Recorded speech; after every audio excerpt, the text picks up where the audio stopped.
A continuación procederemos inmediatamente con la sexta mesa, que analizará el tema denominado Arbitraje y Derecho Civil Patrimonial.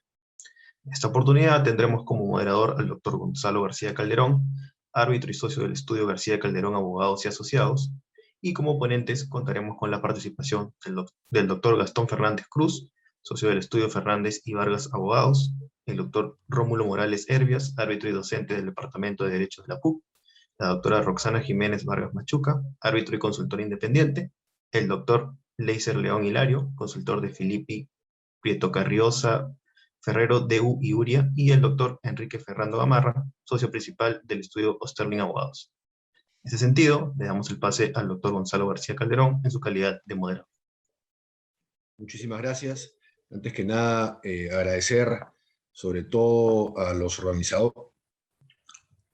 ¿Me están escuchando, no? Sí. Agradecer mucho a Marlene, a Silvia, por la invitación y por la, como siempre, brillante organización y esfuerzo que han puesto para llevar adelante este Congreso de Arbitraje. Tengo el honor de moderar una mesa de, no solo de amigos, sino de brillantes profesionales, académicos y juristas. Lastimosamente no nos va a poder acompañar el día de hoy la doctora Roxana Jiménez por un problema familiar que ha pedido las disculpas del caso. Sin más preámbulo, quiero presentar al doctor Rómulo Morales, quien es profesor principal de Derecho Civil, doctor en Derecho, árbitro en ejercicio, por supuesto, autor de numerosas publicaciones, que nos va a hablar de un tema realmente complejo. Fue probablemente cuando se redactó la ley de arbitraje vigente, el decreto legislativo 1071, uno de los temas que más llevó a discusión en el seno de la comisión fue justamente el artículo, el famosísimo hoy día, artículo 14 de la ley de arbitraje, que es la extensión del convenio arbitral. ¿En qué medida es posible incorporar a partes no signatarias al convenio arbitral? Y ese es justamente el tema que el doctor Morales nos va a hablar, la extensión del convenio arbitral respecto de partes no signatarias y de terceros vinculados a aquellas partes. Yo alguna vez comento como anécdota, cuando me invitaron a un congreso a hablar de los terceros en el arbitraje, mi ponencia fue: en el arbitraje no hay terceros, se acabó mi ponencia. El arbitraje es solo para aquellas partes que han suscrito el convenio arbitral. Y evidentemente la extensión que nos comentará ahora el doctor Morales, que tiene una implicancia práctica y por supuesto una discusión muy grande al interior del derecho arbitral peruano y por supuesto en el arbitraje internacional. Adelante, doctor Morales, cuando usted lo desee. Muchas gracias. Quiero agradecer al Centro de Análisis de la Pontificia Universidad Católica y a Gonzalo García por la presentación. Bueno, el tiempo, voy a cumplir el tiempo que me se ha asignado. Mi ponencia se titula, ¿no?, la extensión del convenio arbitral a partes no signatarias y terceros vinculados a aquellas partes, justamente lo que ha dicho Gonzalo, ¿no? Los terceros no son partes no signatarias. El artículo 14, ¿no?, de la ley de arbitraje señala la posibilidad de extender, ¿no?, el convenio arbitral a sujetos que no han firmado o que no han suscrito el convenio arbitral, que básicamente coloca en tres hipótesis. Una, aquellos sujetos o partes no signatarias que han participado activamente, pero por diferentes razones, en los momentos de la negociación o celebración, pues no han suscrito el convenio arbitral. La otra hipótesis, que es también que no genera confusión o que no genera problemática, son aquellos sujetos que se benefician del convenio arbitral, ¿no? Es, por ejemplo, un caso de una ejecución, ¿no?, de un contrato de fideicomiso, donde pues hay fideicomisarios que pueden ser beneficiados y hay una cláusula donde no participan los fideicomisarios, pero sin duda, si se ejecuta un contrato de fideicomiso, pues deberían, ¿no?, participar en el convenio arbitral. Pero la tercera hipótesis es la que genera quizás, ¿no?, quizás un análisis más detallado, ¿no? Son aquellos contratos vinculados al convenio arbitral, que quizás ahí está la discusión Y aquí quiero citar simplemente 3 estudios que se han escrito, ¿no?, en los últimos años, uno en el 2018, a propósito de la extensión de convenio arbitral a partes no signatarias y la intervención de terceros, ¿no? Dice así el título de este trabajo de esta profesora abogada de la República Dominicana, ¿no? Fabiola Medina Garnés, que justamente desarrolla, ¿no?, la jurisprudencia arbitral y cuál ha sido, ¿no?, la experiencia, ¿no?, en la República Dominicana sobre este tema. Y 2 trabajos que también me han interesado, que he escrito en Colombia, ¿no? Justamente me refiero a el caso, a un trabajo que se ha publicado en la Universidad Externa de Colombia, ¿no? 2 trabajos interesantes. Uno, publicado en el 2016, ¿no?, de Jorge Alberto Ramírez Gómez, la vinculación de sujetos no signatarios a los efectos del pacto arbitral.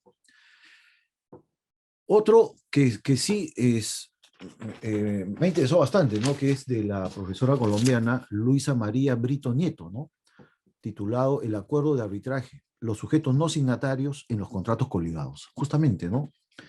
Fíjense lo que ella sostiene, y un poco para desarrollar mi exposición. Ella dice, ¿no? De igual forma y gracias a la flexibilización, más no eliminación de la autonomía y la voluntad en el arbitraje, hay situaciones en las cuales no confluyen las figuras de parte material y parte formal del contrato de arbitraje, por lo cual no existiría inconveniente alguno en que el tribunal arbitral extendiera los efectos del pacto arbitral a aquellos sujetos que, si bien no son signatarios, es decir, no es parte no signataria, sí son partes sustanciales del contrato de arbitraje, o al menos del contrato en el cual éste se encuentra inserto o referido, ¿no? Entonces la profesora colombiana Brito Nieto afronta un problema que creo que nos hemos mareado, nos hemos interiorizado, que el artículo 14 del convenio arbitral, el principio que lo sustenta es el principio de la relatividad de los contratos.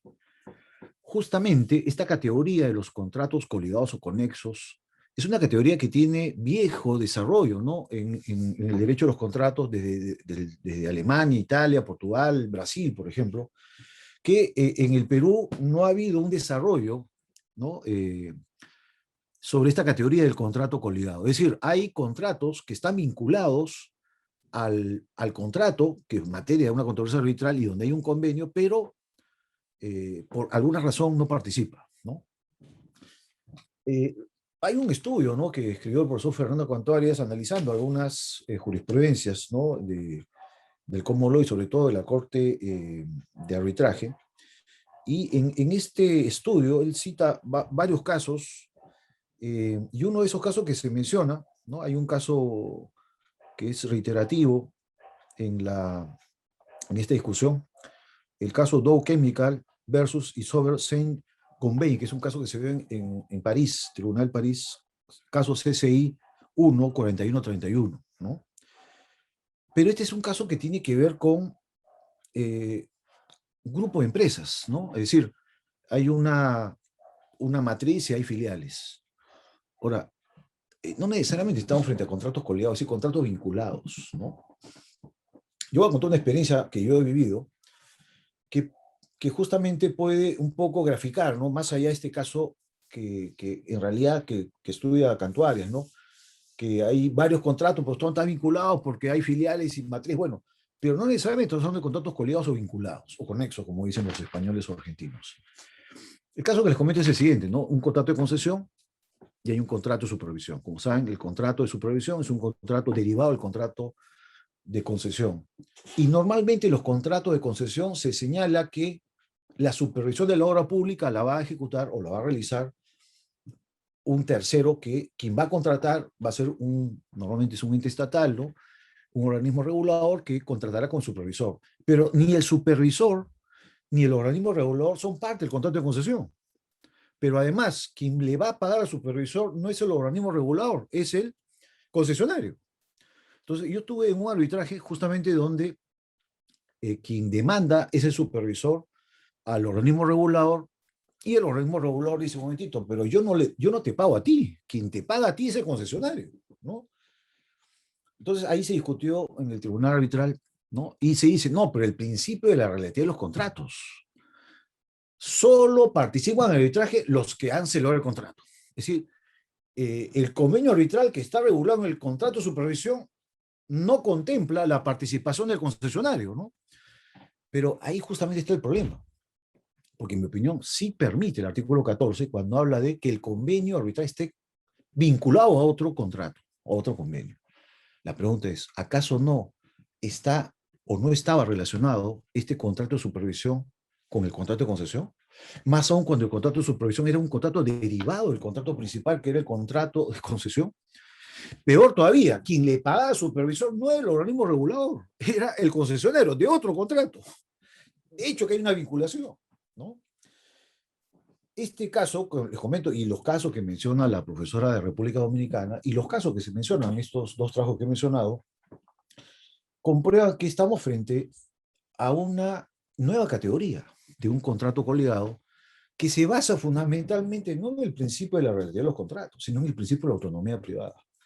Justamente la autonomía privada tiene un aspecto que es la libertad, como decía Manuel de la Fuente Lavalle, la libertad de configuración interna. O sea, son los sujetos que establecen las cláusulas, y estas cláusulas van a tener efectos no solo a las partes, sino a terceros mismos, como el ejemplo que he colocado, ¿no? Es decir, en la ejecución del contrato de supervisión, sin duda, está su contraparte, que es el organismo regulador, que es una entidad estatal. Pero para que funcione este contrato de supervisión, tiene que funcionar el contrato principal, que es el contrato de concesión. Y si la retribución que va a recibir el supervisor de la obra pública no es del organismo regulador, sino del concesionario, ¿qué mayor participación que este concesionario ¿no? en el arbitraje? Porque finalmente el lado va a decir, páguese, si es que gana el supervisor. Pero ¿quién va a pagar? O sea, ese lado se va a ejecutar contra el organismo regulador cuando no es deudor de pagar la retribución. ¿Qué es deudor? Es el concesionario, ¿no? Entonces dice, no, pero el artículo 14 de la ley de arbitraje se basa en el principio de la garantía de los contratos. No, señor. El artículo 14 también se basa en el principio de la autonomía privada. Y si la autonomía privada es que se establece cláusulas contractuales cuyos efectos van a vincular a las partes del contrato, pero también a terceros. En mi opinión, no hay ninguna justificación, como en el caso que les comento, o no había, en su caso que yo hice un voto en discordia sobre este tema, no había justificación para no incluir al concesionario en el proceso arbitral, ¿no? Entonces, creo que esta interpretación que ya se está abriendo paso, ¿no? Poco a poco en la doctrina arbitral, de que hay que tomar en cuenta esta categoría de los contratos conexos y por lo tanto se puede extender el convenio arbitral no solo a las partes no signatarias, no solo a los terceros beneficiarios, sino a aquellos sujetos contratantes que son ajenos al contrato y más que terceros, son partes contractuales probablemente que no forman parte del contrato, pero como dije en mi exposición, son terceros vinculados a las partes contratantes. Entonces, esta nueva hipótesis de terceros vinculados a las partes, por ejemplo, los contratos conexos, los contratos coligados, es una clara posibilidad de repensar esta situación y sobre todo, no todo el artículo 14 de la ley de arbitraje tiene vinculación al principio de relatividad, sino al contrario, se puede añadir, ¿no?, como un presupuesto de análisis el principio de la autonomía privada para poder permitir, ¿no?, la incorporación de los contratos conexos como aquellos contratos que pueden estar, ¿no?, vinculados y por lo tanto los convenios arbitrales se podrían extender a estos contratos conexos o coligados en una controversia arbitral. Muchas gracias. Muchas gracias a ti, Rómulo. Mira, sobre lo que acabas de exponer, hay un tema que me gustaría comentarte y saber tu apreciación dentro de los minutos que nos quedan. Ya está sucediendo en el Perú que hay arbitrajes dentro de la línea de lo que tú has comentado. Por ejemplo, las prestadoras de salud tienen celebrado contratos con sus asegurados, pero a la vez las empresas prestadoras de salud celebran contratos con las clínicas privadas para que sus asegurados se atiendan en las clínicas privadas. Y cuando hay un conflicto, el asegurado solo puede demandar de manera autónoma o a la empresa prestadora de salud más no a la clínica con la cual no tiene un convenio arbitral porque su contrato es con la empresa prestadora de salud, lo cual va en la línea de lo que tú comentas, de que tratándose de, y eso es lo que quería preguntar, si ese es el ejemplo clásico de un contrato coligado y si deberíamos expandir y hacer extensivo el artículo 14 a este tipo de casos. Sí, el ejemplo que tú pones es un caso perfecto de contrato vinculado coligado, ¿no? Así como cuando uno compra un automóvil, celebra un contrato con el banco para el financiamiento y celebra un contrato con la concesionaria, uno diría, son contratos separados. No, pero muchas veces el banco financia porque tiene un convenio detrás con la concesionaria, ¿no? Y el ejemplo que tú pones es un caso perfecto. Si hay una controversia, debería participar la clínica y el asegurador, sin duda. Pero evidentemente esto involucra interiorizar, ¿no?, esta categoría de los contratos coligados o conexos en nuestro derecho arbitral, ¿no? Porque finalmente los contratos se basan en principios, ¿no? Y si creemos que la imposibilidad de incorporar a terceros vinculados a las partes por el principio de la relatividad, estamos muertos, ¿no? Tenemos que incorporar la autonomía privada porque si justamente las cláusulas contractuales están pensadas para que el contrato funcione no solo con dos partes, sino con muchos sujetos contratantes, es claro que debería permitirse en una controversia incluir, en el ejemplo que tú pones perfectamente, no solo a la clínica, sino también al asegurador, ¿no? Muchísimas gracias, Rómulo. Interesante. Vamos a dar paso al siguiente panelista. Me cabe el gratísimo gusto de presentar a mi compañero, además, de clase en la Universidad Católica, abogado, por supuesto, docente principal de la Facultad de Derecho de la Católica, presidente del grupo de trabajo encargado de la revisión del Código Civil vigente, árbitro en ejercicio, y va a tocar, Gastón, un tema vinculado al que ha tocado hace unos minutos el doctor Morales, respecto justamente a la cesión del contrato y el convenio arbitral, teniendo como premisa fundamental lo que todos ustedes que están presentes saben perfectamente del principio de separabilidad del convenio arbitral respecto del contrato que la contiene. Con lo cual, este tema de la cesión del contrato y el convenio arbitral tiene una particular importancia que nos va a disertar el doctor Gastón Fernández. Adelante, por favor. Muchas gracias, Gonzalo. Siempre un gusto estar contigo, a la distancia ahora. Y obviamente un agradecimiento a Marlene y a Silvia por la organización de este congreso. En realidad, la problemática de la cesión, y en realidad iba a hablar de la cesión en general, o sea, tanto la cesión de crédito como la cesión del contrato, es uno de los temas más álgidos y discutibles en términos arbitrales, y sobre todo para aquellos que, digamos, pueden no manejarse muy, o no dominan muy ampliamente el derecho civil, porque es bastante controvertible, ¿no? Y justamente como dice Gonzalo, en primer lugar habría que ver claramente el tema de la naturaleza jurídica del convenio, justamente, y el principio de separabilidad del contrato, porque claro, cuando uno le pregunta algo a una persona que se dedica exclusivamente al arbitraje, pero no tiene alguna base, digamos, de práctica, de conocimiento profundo de derecho civil, la respuesta va a ser sí, el convenio arbitral es separable del contrato. Y además hay una norma que indica que es, y habla de la separabilidad de lo que es del convenio arbitral, ¿no? Pero más allá de eso es importante entender y tener en cuenta que civilmente hablando, pues es conveniente saber siempre que el poder de autonomía privada, como sabemos, faculta a las partes a diseñar esto que hemos llamado cualquier tipo de reglamento contractual, que resulte pues acorde a la satisfacción de los recíprocos intereses de las partes.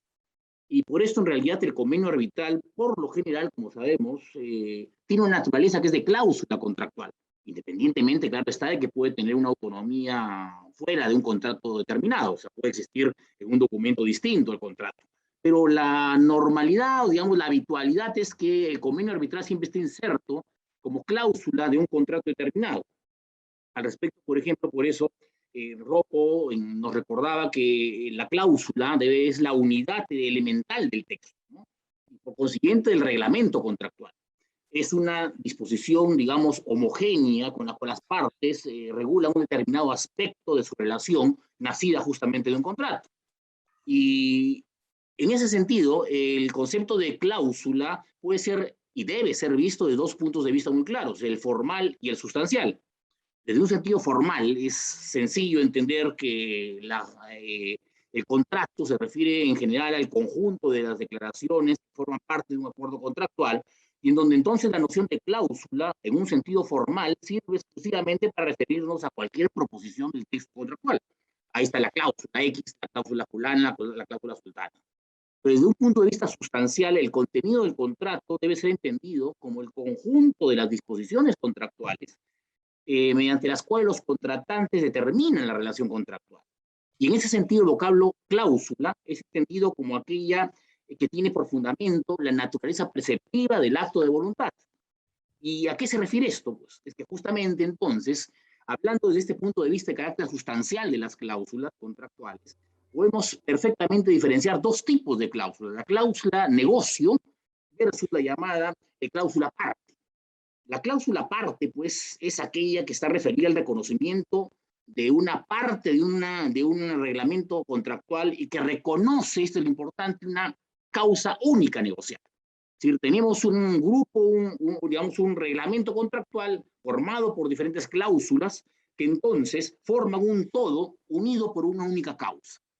En cambio, la llamada cláusula de negocio es entendida como aquella que tiene una individualidad y una causa propia, que difiere estrictamente de la causa general del contrato.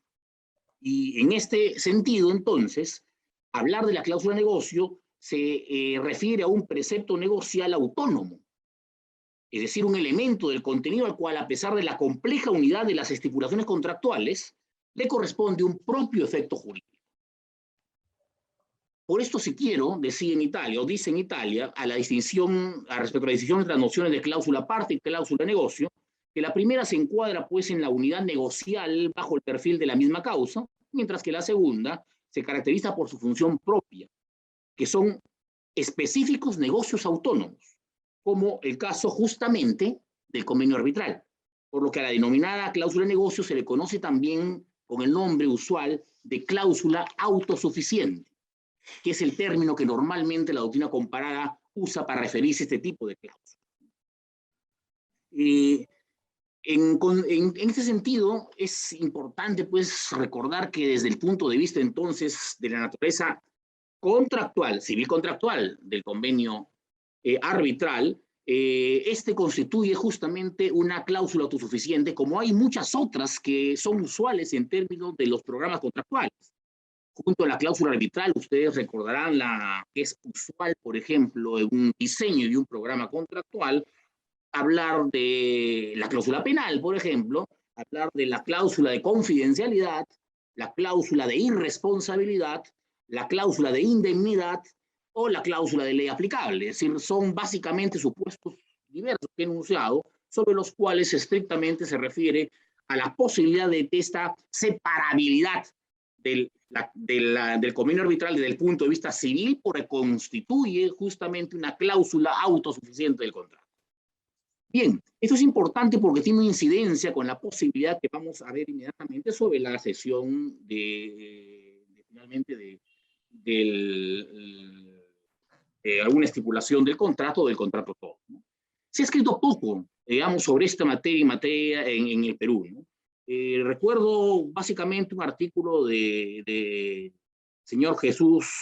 abogado Jesús Córdoba Scheffer, que llega a una conclusión al respecto señalando que según él, todos los casos de cesión que implican la transmisión o cualquier otro que implique la transmisión de derechos y obligaciones de otra parte, se debe presumir en él que en el convenio arbitral se transfiere con ella. Si con el acto de la cesión se transfiere el convenio arbitral, salvo que las partes acuerden expresamente lo contrario. Esto hay que verlo con cuidado, porque yo creo que enteramente no es una afirmación que pueda ser realizada como una conclusión unitaria. Y en primer lugar, por ejemplo, habría claramente que diferenciar la cesión de derechos o la cesión de créditos, propiamente hablando, porque esta figura de la cesión de derechos que trajo el Código 84 es una figura un poco extraña en términos de la doctrina comparada, La cesión de créditos es diversa, obviamente, en la cesión de posición contractual o cesión de contrato. En la cesión de créditos, en consecuencia, tenemos claramente que el contrato base se mantiene, como sabemos, y es una de los supuestos contenidos en el programa contractual, que es un crédito determinado, el que es cedido a un tercero. Entonces tenemos el contrato base versus digamos, el contrato de cesión que se entrecruza. Lo usual es que el contrato de cesión contenga su propio convenio arbitral y ahí no hay mucho problema. Y la problemática no se presenta pues en la discusión entre cesionario y deudor cedido, fundamentalmente. Los problemas se presentan en función al cedente y que estrictamente es importante tenerlo en cuenta y que ha sido descuidado en la doctrina comparada nacional. La pregunta muy claramente es si el cedente puede finalmente intervenir o no en términos de lo que es el convenio arbitral que estaba en el contrato base, por un lado, y que finalmente ha sido cedido solo el crédito a favor del cesionario, y viceversa. Fíjense que es también muy importante, que es un caso arbitral en el que yo tuve también, y en donde el cesionario y el deudor cedido pretendieron modificar el convenio arbitral contenido en el contrato base, sin la intervención del cedente. Y son problemáticas muy interesantes. Por regla general, fíjense, yo conozco un laudo que finalmente fue resuelto en mayoría, pero en el sentido en que yo concuerdo, que en la cesión de créditos, como el contrato base se mantiene estrictamente, tendríamos muy claramente que el cedente tiene la intervención muy clara en esto, porque hay que recordar que aquí sí, la experiencia que te ha dado Rómulo hace un instante, ha sido y es parte signataria del convenio arbitral. Y por lo tanto el cedente siempre ha formado parte, y más, si el contrato base permanece, es claro que el cedente puede intervenir. Pero yo sostengo además que puede intervenir incluso en la cesión, fíjense ustedes, sobre la base estrictamente del convenio base, o sea, del convenio que está en el contrato base. Y esto justamente porque podría perfectamente exigir, bajo el artículo de extensión del artículo 14, finalmente, de la ley de arbitraje de extensión del convenio arbitral, alguna intervención que finalmente derive de derechos que inclusive puede ser incluso pedir que se ejecute el contrato, la deuda en favor del crédito cedido a favor del nuevo acreedor. Y esto es normalmente, sin embargo, una posición que sí, si bien hay poco predicamento, poca literatura jurídica en torno al respecto, hay cierto consenso en entender que si el contrato base contiene el convenio arbitral y este se mantiene, por lo tanto, el cedente está perfectamente habilitado para obviamente invocarlo, y a su vez no podrían pretender el cesionario y el deudor cedido modificar el convenio, fíjense, el convenio arbitral en el contrato base.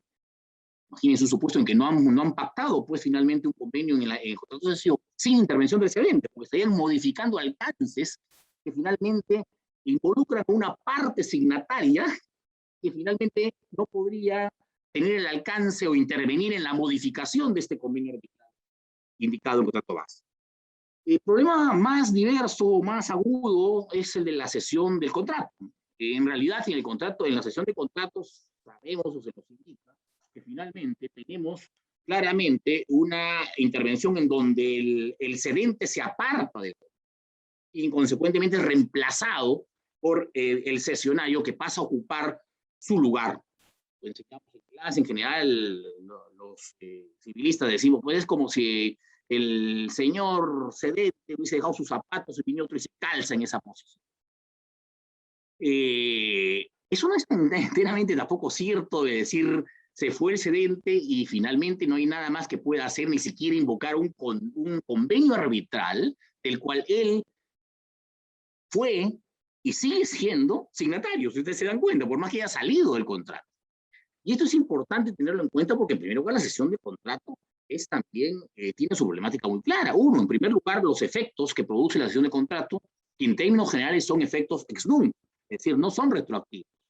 Entonces, en consecuencia, en primer lugar, es evidente que el cedente puede invocar perfectamente el convenio arbitral del contrato base, del cual ha salido para todo aquello que finalmente todavía resulta para él responsabilidad, o es de su responsabilidad, dado que no tiene efecto retroactivo en la cesión del contrato.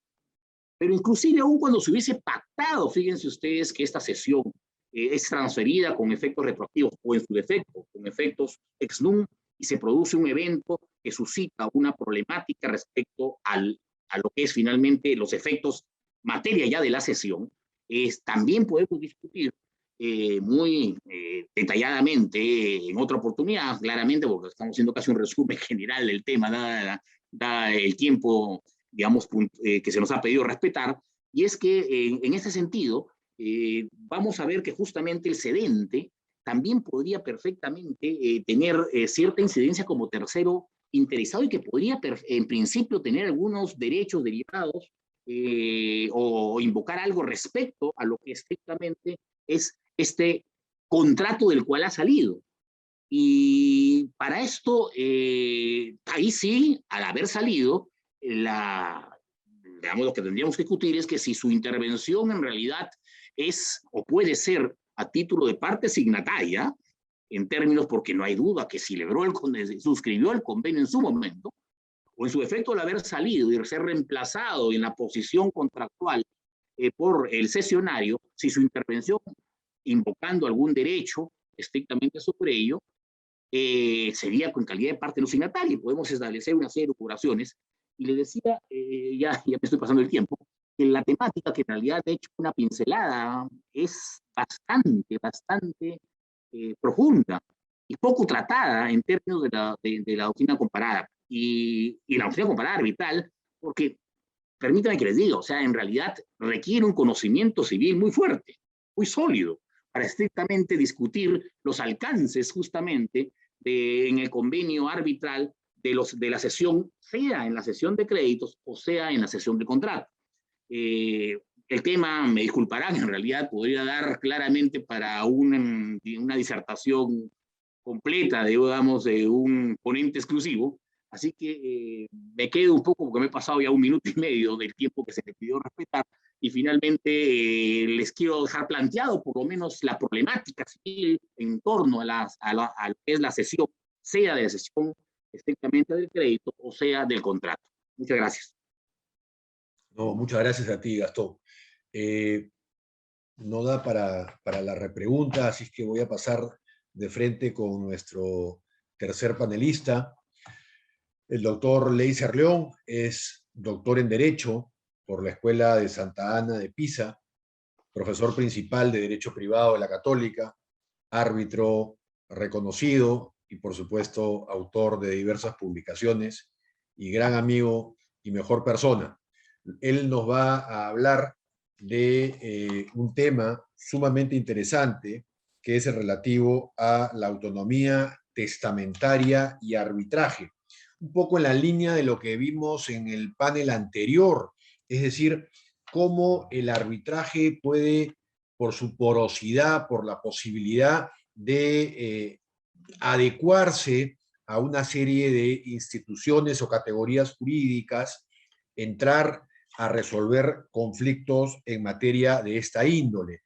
Antes de la vigencia de la ley actual, yo probablemente en mis clases decía con absoluta claridad y tajantemente que el arbitraje no se podría aplicar en temas de carácter sucesorio, porque consideraba que era un tema de orden público, en todo caso se podría en el tercio de libre disposición.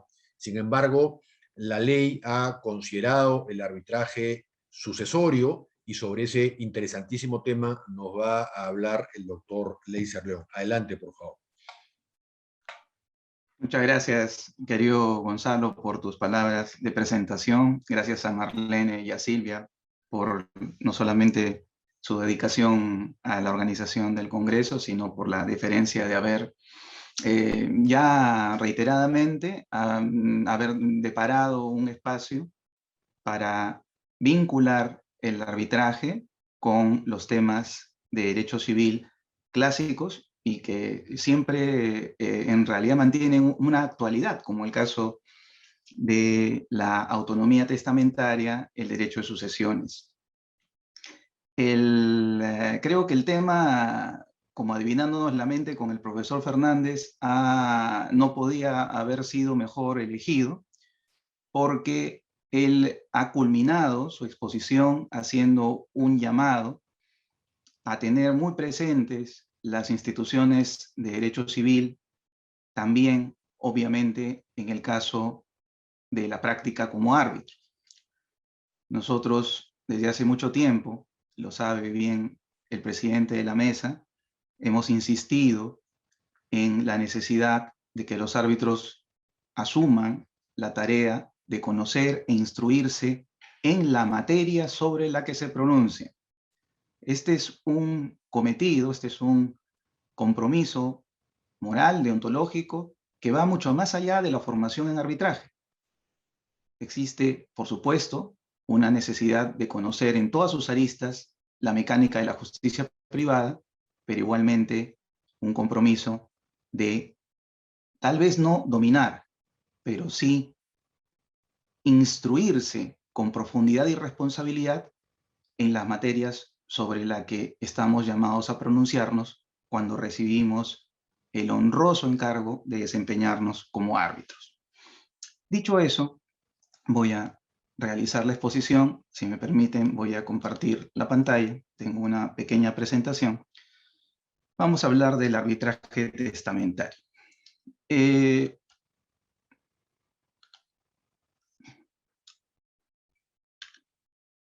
Como ha dicho nuestro presidente de mesa, el Perú ha dado un importantísimo paso con la ley de arbitraje al reconocer el arbitraje sucesorio. Sobre esto se ha discutido muchísimo en la experiencia internacional en la línea señalada por el doctor García Calderón, en la línea de rechazar de plano, ¿no?, incluso los expertos en derecho de sucesiones, de combatir la posibilidad de que la justicia privada se introduzca en el campo de las sucesiones. Y se ha hablado con más insistencia que en el Perú, tengo que decirlo también, a la vista de la facilidad con la que el arbitraje sucesorio se ha desarrollado entre nosotros, se ha hablado muchísimo del orden público. No hay duda en los países que reconocen, por ejemplo, la legítima, de que la legítima es, al estar reconocida las sucesiones constitucionalmente, es de orden público. Por lo tanto, de ninguna manera podría el arbitraje establecido por el propio testador comprender los aspectos de la legítima. En cambio, como vamos a ver en la exposición, en nuestro país la ley, es decir, una norma equiparable al Código Civil que regula las sucesiones, permite que mediante estipulación testamentaria se disponga el sometimiento a arbitraje de las controversias que puedan surgir entre sucesores o de ellos con los albaceas, incluyendo las relativas al inventario de la masa hereditaria, valoración, administración y partición. No se permite en la práctica, ni en España, ni en Italia, los países cuyas culturas son más cercanas a nosotros, por dos razones. En el caso de España, por el arbitraje y por las sucesiones. El Código Civil peruano tiene una notable influencia del Código Civil italiano, lo sabemos muy bien, el profesor Fernández, Rómulo, que está presente, por supuesto Enrique, por supuesto el doctor Gonzalo García Calderón. Pero donde no se puede negar que España ha mantenido su presencia cultural y jurídica en nuestro país, junto con el derecho de familia, los derechos reales, el sistema de registros públicos, es naturalmente en el derecho sucesorio, ¿no? Todos los siglos de la colonia no fueron en vano. Cuando se han hecho los códigos civiles, ha sido imposible apartarnos de algunos de los modelos establecidos también durante la dominación española. La regla de la ley es completamente amplia. Permite que cualquier controversia no esté escrita en perspectiva de limitar, al contrario, está escrita en perspectiva de darle amplias libertades. ¿A quién? Al protagonista de este fenómeno del arbitraje testamentario. Una persona a la que muchas veces en nuestro país, no solamente en la práctica de la justicia privada, sino también en el propio mundo de los juicios, se suele dejar de lado. Perdemos de vista que el testamento es el negocio por excelencia de última voluntad, que al interpretarlo, al ejecutarlo, estamos respetando la voluntad y los deseos, los designios, por más que no nos gusten, de una persona que ya no está entre nosotros. Creo que esa es una de las razones por las cuales en nuestra práctica se va difundiendo cada vez más este sistema. No ha sido con motivo de la pandemia. Debo reconocer que profesionalmente hemos tenido, bueno, dentro de lo que es el servicio profesional para la elaboración de testamentos, sí, un notorio incremento porque la pandemia ha mostrado a todo el mundo lo fugaz, lo efímera que puede ser la vida. Y hemos tenido casos de personas muy jóvenes, incluso, que se han acercado a decir que desean ordenar su patrimonio y que siempre la frase casi es ineludible, que no desean que sus sucesores afronten ningún problema, que quieren dejar todo ordenado. Y por supuesto, ¿no? Uno conoce a los familiares o tiene una idea, que es la que el testador nos encarga cuando nos pide ayudarlo en la redacción de su testamento. Y no estoy hablando de personas mayores de edad, reitero, estoy hablando de personas que han apreciado esta necesidad y conveniencia de dejar escrita su última voluntad a raíz de los sucesos lamentables que todos nosotros conocemos y que todavía siguen estando presentes entre nosotros. Entonces estas personas nos escriben a sus familias, nos hablan de una unidad familiar, pero son conscientes de que por el patrimonio que poseen podrían en el futuro originarse desavenencias entre sus herederos. Y esa posibilidad es una que los preocupa y es una posibilidad que quieren solucionar a través de las disposiciones testamentarias que deben ser muy claras, pero además con mecanismos de solución de conflictos que sean eficaces y, en primer lugar, dentro de este cuadro, veloces, celeridad. En los modelos de cláusula arbitral que se incluyen en los testamentos, se escribe casi siempre una cláusula que a veces es un tormento para los árbitros, de que la decisión tiene que estar en 6 meses desde que inicia el arbitraje, a veces un tiempo mucho menor. Hay un famoso caso que creo que es uno de los que más ha tenido duración en nuestra práctica arbitral, muy conocido. No voy a mencionar ni a sus protagonistas como árbitros, ni al fallecido, por supuesto, pero ha sido un arbitraje testamentario que ha durado más de 10 años, ¿no? Pero obviamente no se prevé eso. Es natural que el testador indique que desea que la solución sea rápida. Les interesa mucho a los testadores la confidencialidad. El arbitraje garantiza el secreto, garantiza no estar en el ojo público, a diferencia de los juicios. Es un vehículo, el arbitraje, para que se defienda absolutamente la preeminencia de la voluntad del testador. El uso de cláusulas penales, muy difundida en Italia, en España, al testador, y esto incluso a nivel jurisprudencial, no le está vedado establecer penalidades para aquellos de sus herederos que impugnen su decisión, que vayan contra su decisión de resolver sus controversias en arbitraje. ¿Cómo es que se logra que estos herederos participen de la cláusula penal siendo un instrumento de convencionalidad, ¿no? Como dice desde las primeras páginas de su monografía sobre la cláusula penal el doctor Fernández. Se ha logrado interpretando la aceptación de herencia como una manifestación de voluntad, de ceñirse a lo que el testador establece. O sea que se utiliza la interpretación de la manera correcta, no para cancelar la decisión del testador y ponerle una bomba y hacerla dinamitar. Lo que se hace es utilizar las categorías para hacer sobrevivir la voluntad del testador, hacer eficaz la voluntad del testador, que es la misión del intérprete de negocios jurídicos en general y que a veces se olvida porque buscamos los puntos sobre las sillas para deshacer el acuerdo. Y finalmente, se utiliza el arbitraje de conciencia. No puede estar expuesto el testador a los límites del arbitraje de derecho porque eso podría dar lugar a que toda la materia que considera que debe estar sometida a arbitraje se vea seriamente reducida por las limitaciones de orden público que he mencionado al comienzo de la exposición.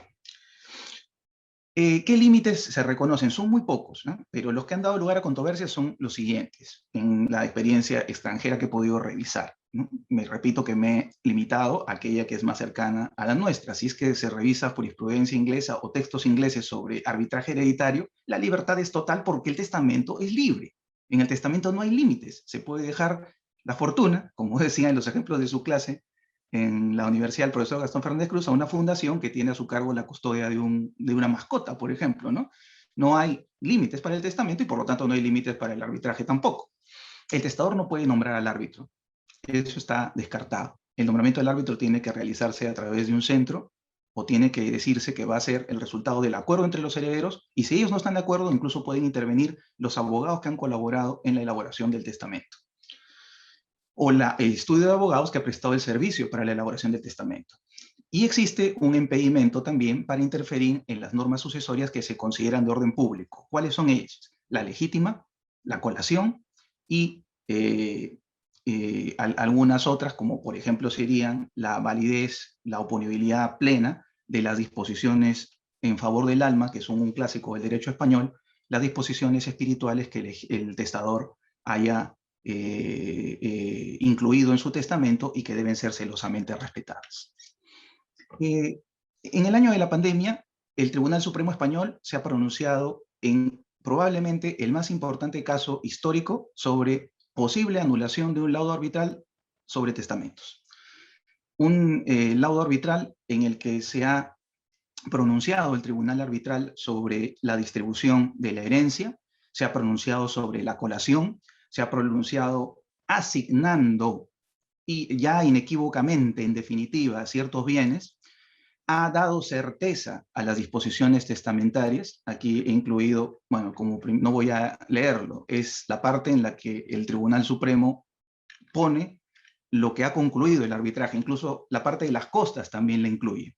Todo lo que ha dicho el laudo ha sido impugnado. El Tribunal Supremo no ha cuestionado nada. Ha dicho que la aceptación de la herencia supone un acto propio.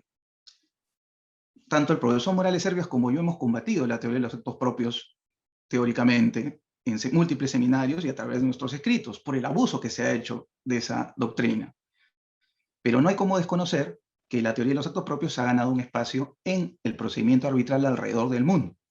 Entonces está muy bien que en España, donde además es indiscutida la teoría de los actos propios, los jueces hayan considerado aquí que el hecho de aceptar la herencia, haber participado del arbitraje, no haber cuestionado dentro de un plazo la disposición del testador en el sentido de reenviar a la justicia privada su sucesión, significa que el laudo ha sido bien emitido y la sentencia, en efecto, ha culminado sin anulación del laudo.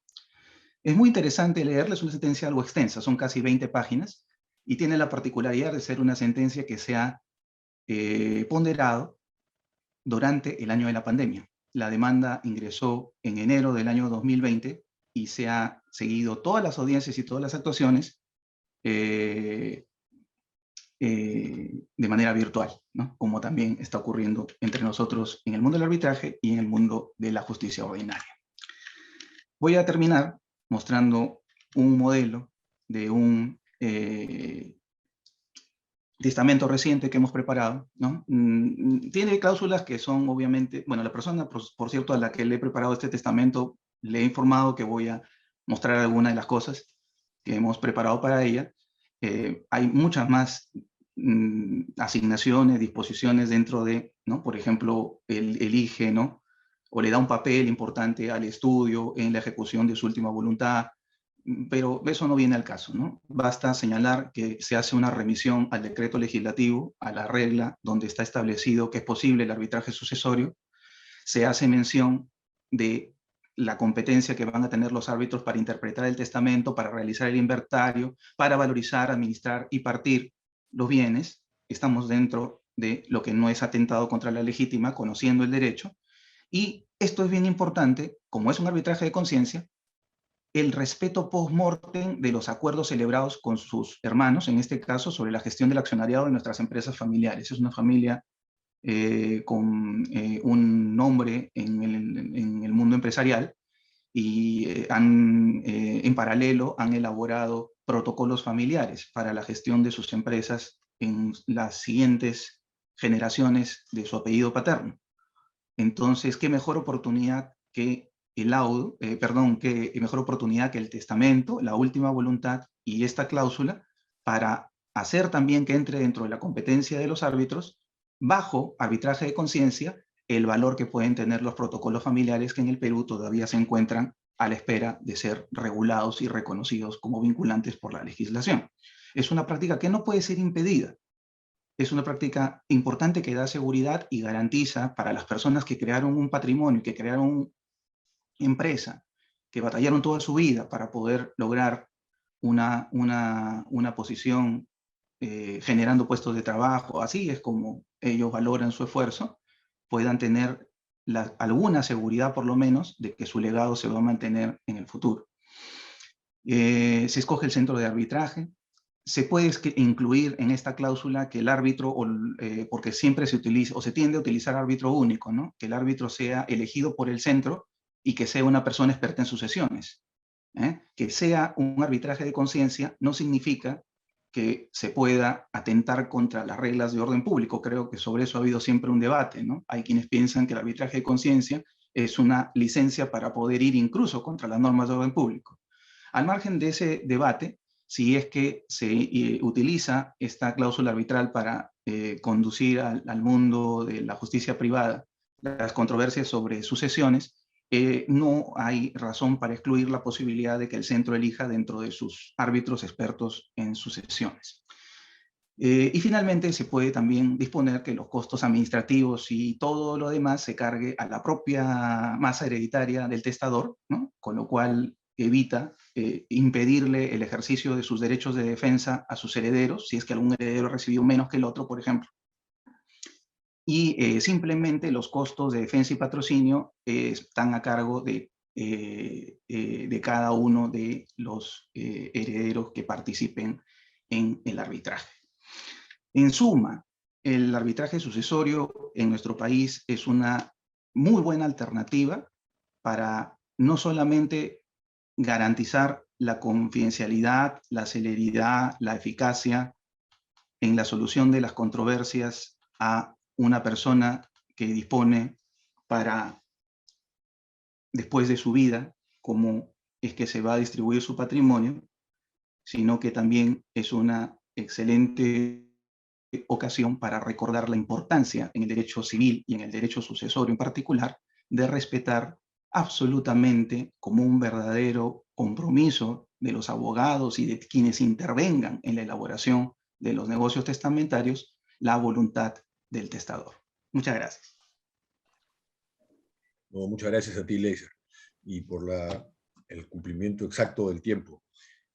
Como dicen los gringos, last but not least, el doctor Enrique Ferrando nos va a, primero la presentación, es árbitro de diversas nóminas de los centros de arbitraje del Perú e internacional, ha tenido multiplicidad de arbitrajes, tanto nacionales como internacionales, y es catalogado de manera recurrente entre los más importantes árbitros del Perú. Quique nos va a hablar sobre un tema que iba a decir novedoso, pero en realidad venimos batallando con él desde hace varios años, los árbitros, con el Poder Judicial, y es el tema respecto a las decisiones de equidad en los arbitrajes de derecho y el estándar de motivación exigibles en él. Es un tema interesantísimo que lo hemos dejado justamente para el final, para que cierre con broche de oro el doctor Ferrando estas exposiciones. Además, da gusto porque todos los expositores tienen sus bibliotecas atrás de ellos, con lo cual demuestra una erudición espectacular para este panel. Adelante, doctor Ferrando. Muchas gracias, Gonzalo. Gracias a ti, Marlene, Silvia, al centro por la organización de este evento, y además por haber promovido temas bastante originales en el sentido de que suelen en este tipo de congresos tratarse temas muy procesales del arbitraje, y ahora lo que estamos examinando es cómo el derecho civil interviene y afecta el proceso arbitral. Es de lo más interesante esto, y bueno, tremenda responsabilidad la que tengo de cerrar, no sé si con broche de oro, pero por lo menos voy a tratar de poner el tema sobre la mesa y que todos me puedan seguir en la problemática que tiene este tema. Yo he elegido este tema porque tengo una enorme preocupación, y la tengo de los dos lados. La tengo como árbitro cuando me toca enfrentarlo, y también la tengo como abogado cuando me toca defender una posición en la que se está discutiendo un tema de daños dentro del arbitraje. ¿Y de qué se trata?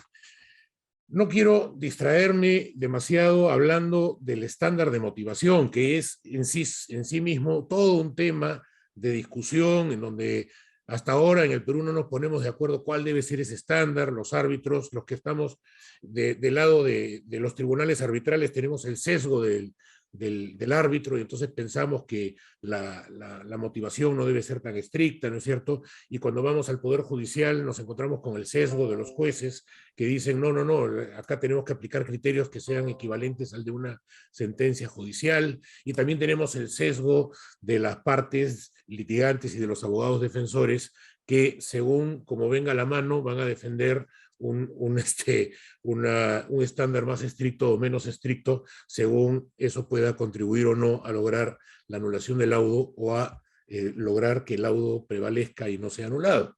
Pero no quiero distraerme en el tema del estándar de motivación propiamente, sino cómo juega este estándar de motivación en decisiones de equidad que se toman en arbitrajes de derecho. Y ojo, estoy planteando decisiones de equidad no en arbitrajes de conciencia, sino en arbitrajes de derecho. Entonces, veamos cómo juega el tema.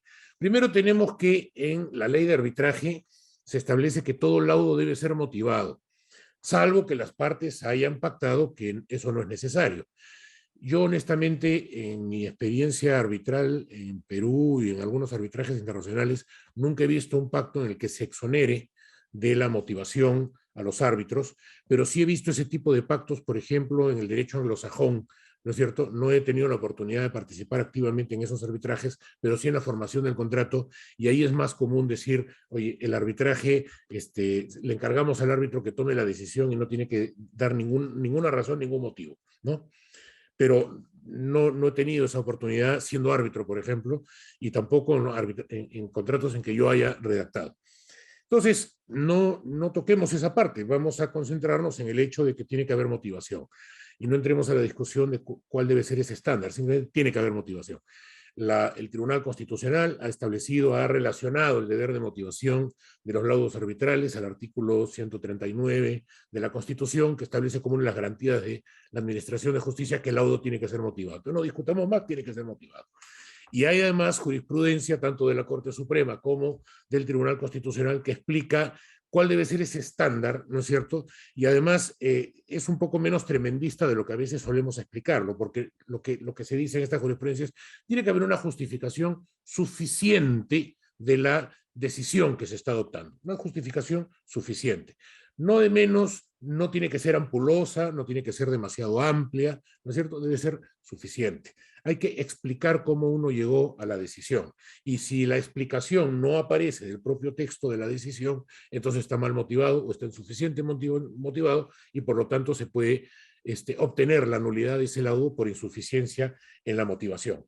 Así es como están las cosas. Ese es, digamos, el marco con el cual nosotros entramos al tema. Ahora bien, vamos a dejar por un momento estas premisas a un costado, ¿no es cierto? Y nos trasladamos al derecho civil. Tenemos dos situaciones de lo más singulares en las que en el derecho civil el legislador ha querido brindar una solución cuando los hechos y cuando las operaciones y cuando la argumentación no da luces suficientes para tomar una decisión. Y me refiero a dos casos en particular. En un caso es cómo establecer la cuantía del daño cuando se está litigando sobre daños, ¿no? Ustedes saben perfectamente que en materia de derecho de daños uno de los requisitos que debe demostrarse para que la víctima de un incumplimiento contractual tenga derecho a una indemnización es que tiene que probar la existencia de un daño, ¿no es cierto?, tenga una relación de causalidad entre la inejecución de una obligación contractual y el daño que está alegando que se ha producido y cuya indemnización pretende. Entonces tiene que demostrar la existencia del daño, la relación de causalidad, pero la ley también le dice, y es obvio que tiene que ser así, tiene que demostrar la cuantía del daño. ¿Cuál ha sido tu daño? ¿No es cierto? Dame un monto. Entonces, el que va a un proceso arbitral o un proceso judicial, pues tiene que demostrarle al juez o al árbitro cuál es la cuantía de ese daño. La cuantía de ese daño dentro de los alcances del derecho peruano, si se trata de un arbitraje doméstico, en el que hay un artículo que va a decir, bueno, cuál es el alcance del derecho indemnizatorio al que puede aspirar la víctima de un daño, ¿no? 1321 del Código Civil le dice, bueno, los daños que sean consecuencia inmediata y directa de la inejecución de la obligación o de su cumplimiento parcial, tardío o defectuoso. Y además, si ha sido por dolo o culpa inexcusable, se puede aspirar a una indemnización que comprenda también los daños que no eran previsibles cuando se contrajo la obligación. Muy bien, hasta ahí estamos bien. Pero ¿qué pasa? Muchas veces ocurre que la cuantía del daño no puede establecerse de manera precisa, ¿no es cierto? Hay una serie de circunstancias que impiden que uno pueda decir exactamente, mira, el daño son $34,231. No se puede, no se puede. ¿Por qué? Porque hay una serie de situaciones en las que en medio de la discusión hay factores para calcular el daño que no permiten llegar a un monto exacto, ¿no es cierto? Esto es muy típico además en el daño moral, o sea, el daño moral uno tiene que pues estimar cuál puede ser el valor del sufrimiento, ¿no es cierto? No hay elementos de juicio que a uno le permitan llegar a una cifra exacta en el daño moral. Pero de hecho también ocurre con los daños materiales, ¿no es cierto? Cuando se está reclamando lucro cesante, una empresa que ha cesado, por ejemplo, ha tenido que cerrar por causa de un incumplimiento contractual y la empresa está reclamando el lucro cesante que consiste en los ingresos que esa empresa iba a obtener en los siguientes 10 años. Entonces hay que especular sobre cuál podría ser el tipo de cambio en los siguientes 10 años, cuál va a ser el crecimiento del país, cuál va a ser la tasa de riesgo país, ¿no es cierto? Hay que especular sobre una serie de cosas y uno solamente tiene datos hacia atrás, pero no tiene datos hacia adelante. Hacia adelante hay que mirar como una suerte de bola mágica, ¿no es cierto? Y empezar a hacer pues pitonizo para saber, para poder determinar qué cosa podría venir hacia adelante. Y sobre esa base uno puede decir, ok, si todas estas premisas se hubieran cumplido, probablemente los ingresos de esta empresa hubieran sido tanto, y luego los traigo a valor presente. Y tengo también que aplicar una tasa de descuento a ese valor para traerlo a valor presente, y al final tengo un número que no es exacto, o sea, es producto de una serie de análisis, digamos, un poco etéreos, ¿no es cierto? Cálculos, estimaciones, y al final uno tiene un número. Pero si uno va a atenerse a la regla de que solamente son indemnizables aquellos montos que puedan ser demostrados en su exacta cuantía, entonces habrían muchas reparaciones que no se pagarían, porque resulta en muchas ocasiones imposible determinar ese monto. Entonces hay una solución en la ley. El artículo 1332 dice, si el resarcimiento del daño no pudiera ser probado en su monto preciso, deberá fijarlo el juez con valorización equitativa. Fíjense qué interesante. O sea, es un artículo que básicamente está diciendo, oye, la víctima no se debe quedar sin indemnización. Si no se puede establecer el monto preciso, le damos la atribución al juez y por lo tanto por extensión al árbitro para que establezca el monto con valorización equitativa. Muy bien, hasta ahí estamos excelentes. Yo escuché hace unos buenos meses una charla que daba nuestro común amigo Leiser sobre este artículo, y él explicaba el origen de este artículo, es el derecho italiano, pero acá se le ha dado alcances más amplios porque en el derecho italiano básicamente tiene alcances para los daños de naturaleza, los daños morales, y acá se le ha dado un alcance mucho más amplio, con el cual yo estoy de acuerdo, dicho sea de paso, ¿no es cierto?, de que se pueda siempre establecer con valorización equitativa la cuantía de los daños cuando no pueden ser establecidos en su monto exacto. Muy bien, pero vamos a ponernos ahora por un momento en la situación del árbitro. El árbitro dice, bueno, no se puede establecer el monto exacto, nadie puede, ¿no es cierto?, humanamente nadie puede. Entonces el árbitro resuelve con valorización equitativa, que el daño es tanto. Muy bien, la parte perdedora lleva el laudo al Poder Judicial y el Poder Judicial lo anula. Y lo anula porque no está sustentada la valorización equitativa.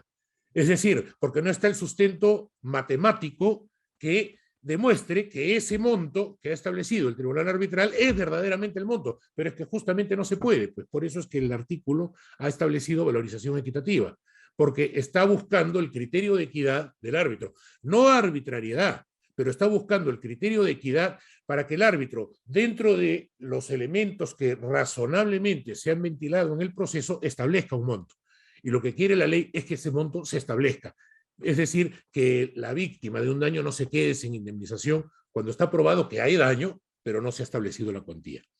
Entonces, ahí tenemos un problema con el estándar de motivación, porque precisamente esta norma lo que está es estableciendo está liberando del estándar de motivación que sería exigible en otras circunstancias, porque lo que está es recurriendo a un criterio de equidad. Y ojo, que este es un arbitraje de derecho, pero donde está jugando una norma que está apelando al criterio de equidad del árbitro. Y entonces viene la pregunta, ¿cuál debe ser el criterio, cómo debe sustentar el árbitro su criterio de equidad para que ese laudo no sea anulado cuando llega al Poder Judicial y el juez y el vocal analiza el laudo, pero lo analiza dentro del estándar de los laudos normales, ¿no es cierto? Donde no se ha usado una valorización equitativa, sino se ha usado estrictamente las pruebas que han sido actuadas para poder llegar a un monto exacto.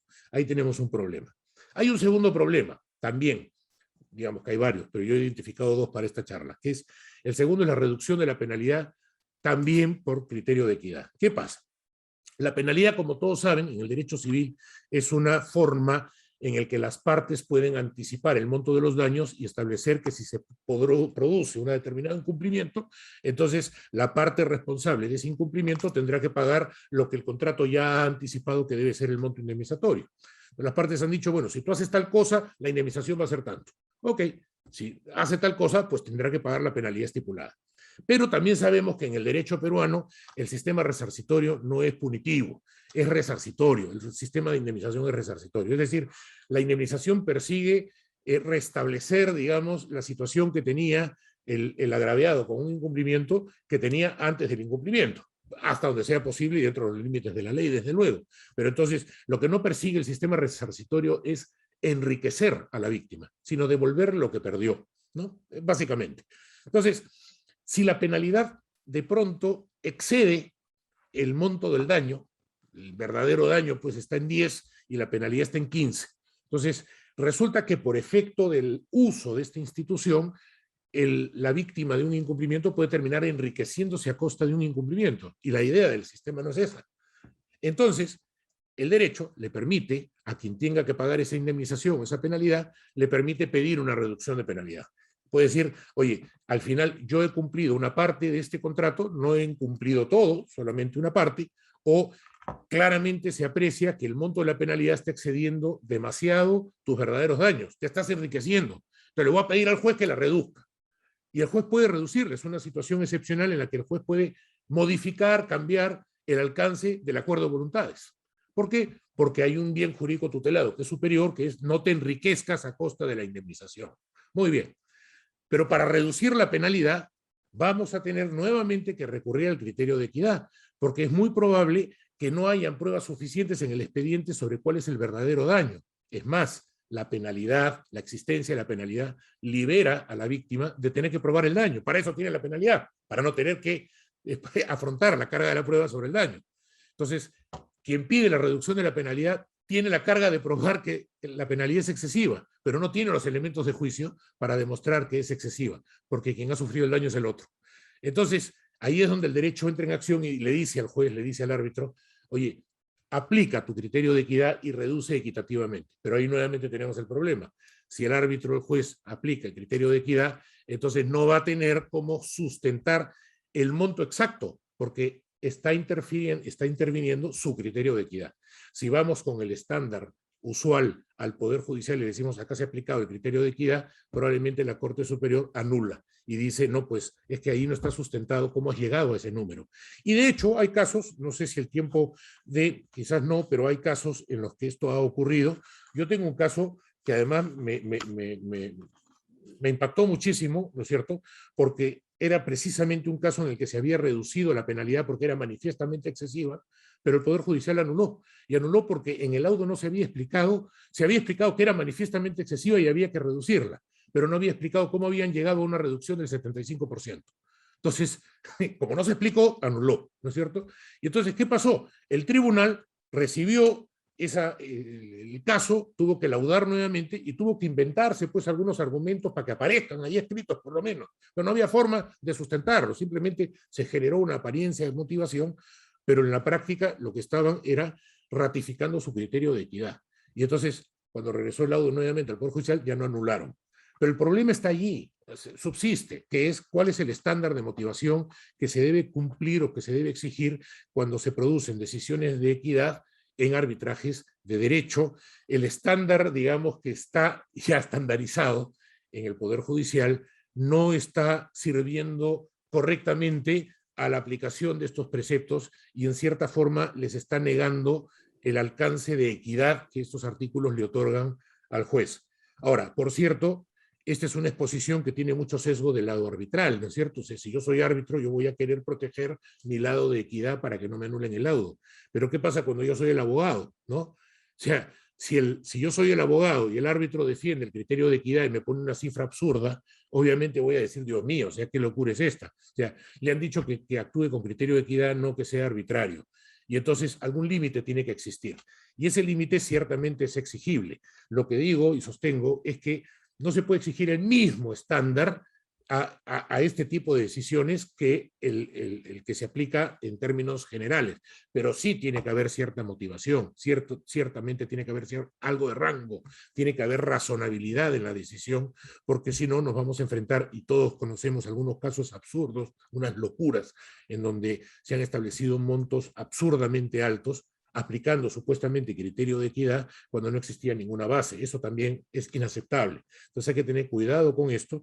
Termino mi exposición simplemente dejando el tema sobre la mesa. Yo creo que hay que desarrollar, digamos, una jurisprudencia que se ocupe un poco más de este tipo de situaciones, ¿no es cierto? De hecho, he tenido de las dos en mi experiencia arbitral y tengo una más porque también existe el criterio equitativo en el arbitrium boniviri, que es cuando dos partes contratantes no han resuelto sobre un aspecto del contrato que es esencial y le encargan a un tercero que lo resuelva. O sea, yo te quiero vender mi carro, tú me quieres comprar mi carro, pero no estamos de acuerdo con el precio. Y decimos, bueno, vamos pues donde el doctor Gonzalo García Calderón y vamos a pedirle que él ponga el precio.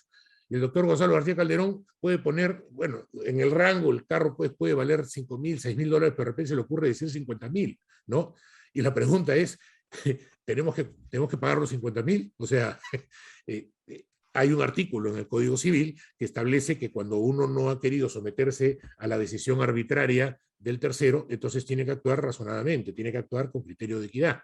Ahí también hay un criterio de equidad y ese criterio de equidad también puede ser materia de discusión en un arbitraje. Entonces, la equidad está presente en el derecho civil y lo que tenemos que tener es, digamos, no la maña, no la astucia, pero sí el criterio, ¿no es cierto?, de poder producir decisiones justas dentro del margen de discrecionalidad que nos está dando la ley, sin que estos casos se tengan que caer en el Poder Judicial por una supuesta falta de motivación que en realidad no es tal, sino es otra cosa, no es otra cosa que el mero ejercicio de una atribución que le está dando la ley al árbitro y al juez. Ok, muchas gracias. No, muchas gracias a ti, Enrique. Hemos escuchado ponencias sobre temas interesantes, provocadores, inteligentes, con personas dedicadas al mundo académico y al mundo profesional, que conocen su oficio y que conocen evidentemente el arte de la palabra. Creo que ha sido un panel extraordinario y hay sí algunas preguntas del público que les pediría a los panelistas si pueden contestarlas directamente del chat. Por parte mía, agradecerles nuevamente a los organizadores y haber tenido el gusto de estar con ustedes. Muchísimas gracias. Buenas noches. Muchas gracias al doctor García Calderón, muchas gracias a los panelistas. Finalmente, le cedemos el uso de la palabra a la doctora Silvia Rodríguez Vázquez, Secretaria General de Arbitraje, Conciliación y Dispute Boards, el CARC, quien será la encargada de dar las palabras finales del presente congreso. Muchísimas gracias. Muy agradecida con las mesas del día de hoy, extraordinarias exposiciones, realmente muy interesante. No quiero hacer un resumen porque estoy segura que me faltaría el tiempo. Los temas han sido muy interesantes y sobre todo muy necesarios para todo esto que es el arbitraje, lo que es la mediación comercial, lo que es la JRD. De todas maneras, me entusiasma mucho y voy a repetir lo que pensaba el día de hoy sobre algunas cosas de lo que es el arbitraje. Este tema que va variando y que va cambiando, cómo nosotros, dentro de lo que es el arbitraje en contratación pública, hemos ido cambiando el sentido de lo que es el arbitraje y ahora el tema de estas crisis que pueden venir para el crecimiento, obviamente. Muchísimas gracias al panel civil que siempre nos hace saber más sobre, como yo le llamo, la parte dura de lo que es el arbitraje, muy interesante para estos tiempos también. Especialmente también quiero hacer referencia a lo que es la JRD. Me pareció muy impresionante el testimonio de una abogada de la entidad que señaló que la población de Pucallpa había recibido el muelle de la laguna Yarinacocha con mucha alegría y se había evitado un conflicto social. Yo creo que eso, en realidad, a todos los que estamos tanto en arbitraje, como en conciliación, como en JRD, nos debemos felicitar, porque quiere decir que estos mecanismos que se han introducido en nuestro país están funcionando. Si la JRD está funcionando desde ya, también el arbitraje lo va a hacer buenísimo, el tema de lo que es el arbitraje en derechos humanos, en temas de cambio climático. Creo que podríamos darle también la bienvenida a la mediación comercial. Ojalá, como dijo el doctor Juan Barrón, se pueda dar y el próximo año también ya habremos de este tipo de casos. Solamente me queda agradecerles a los ponentes, a los que están aquí, por supuesto, y todos los que nos acompañaron en estos 3 días, a los moderadores, obviamente, al equipo de arbitraje del centro, obviamente a la directora del centro, al equipo de capacitación del centro, muchísimas gracias, a la comisión que se encargó de ayudarnos a organizar este evento, y obviamente a nuestra oficina de eventos de la Universidad Católica, y quiero hacer una mención muy especial al presidente de nuestra Corte de Arbitraje, al doctor Alfonso Loceros, que desde el año 2001 nos acompaña y realmente le agradecemos muchísimo su compañía, y creo que si estuviéramos en el auditorio de Derecho le daríamos un fuerte aplauso por todos estos años que nos viene acompañando. Por supuesto, agradecerles a ustedes por confiar año a año en nosotros, asistiendo a nuestro congreso, asistiendo a nuestros cursos que se basan en todas las experiencias que tenemos. Muchísimas gracias y Dios mediante, nos vemos en la 16ª versión el próximo año. Gracias. Muchas gracias.